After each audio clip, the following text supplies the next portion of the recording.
ഇന്നത്തെ വീഡിയോ ഇടുമ്പോൾ ശരിക്കും പറഞ്ഞാൽ എനിക്ക് നല്ല സങ്കടം ഉണ്ട് കേട്ടോ. കാരണം എന്താണെന്ന് വെച്ച് കഴിഞ്ഞാൽ നമ്മൾ ഈ മക്കൾക്ക് ഒരു മുള്ളുകൊണ്ട് പോലും വേദനിക്കുമ്പോൾ ഈ പെറ്റ വയറിനുണ്ടാകുന്ന ഒരു വേദനയില്ലേ, ആ മനസ്സിൻ്റെ ആ ഒരു വിഷമം അത് പറയാൻ കൂടി വേണ്ടിയാണ് ഞാൻ ഇന്ന് ഈ വോയിസ് ഇടുന്നത് കേട്ടോ.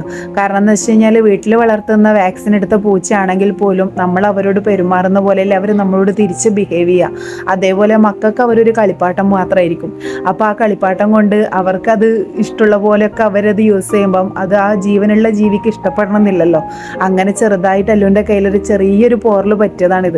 പക്ഷെ എൻ്റെ ഒരു സമാധാനത്തിന് കൊണ്ട് ഞങ്ങൾ ഇഞ്ചക്ഷൻ എടുത്ത്, പക്ഷെ ആ ഇഞ്ചക്ഷൻ എടുക്കുന്ന രീതിയൊക്കെ എനിക്ക് സത്യം പറഞ്ഞാൽ ഞാൻ മനസ്സിൽ ഉൾക്കൊള്ളാൻ പോലും പറ്റാത്തൊരു വിഷമമാണ്.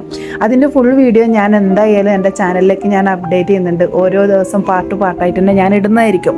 പക്ഷെ ഞാൻ ഇതിലൂടെ നിങ്ങളോട് പറയുന്നത് വെച്ച് കഴിഞ്ഞാൽ നമ്മൾ മക്കളെ വീട്ടിൽ വളർത്തുന്ന പൂച്ചയാണെങ്കിൽ പോലും നമ്മൾ തന്നെ കെയർഫുള്ളായിട്ട് നോക്കണം എന്നുള്ളതാണ്. ഇതുപോലുള്ള വീഡിയോസും കാര്യങ്ങളും ഞങ്ങൾ ഇഷ്ടപ്പെടുന്നുണ്ടെങ്കിൽ ഞങ്ങളെ ഫാമിലി വ്ളോഗ് നിങ്ങൾ സപ്പോർട്ട് ചെയ്യണം. ഞങ്ങളെ ലൈഫിൽ ഉണ്ടാകുന്ന ചെറിയ ചെറിയ സന്തോഷങ്ങളും കാര്യങ്ങളൊക്കെ ഞങ്ങൾ അറിയിക്കാൻ വേണ്ടിയിട്ടാണ് ഈ ചാനൽ തുടങ്ങിയത്. Thank you so much.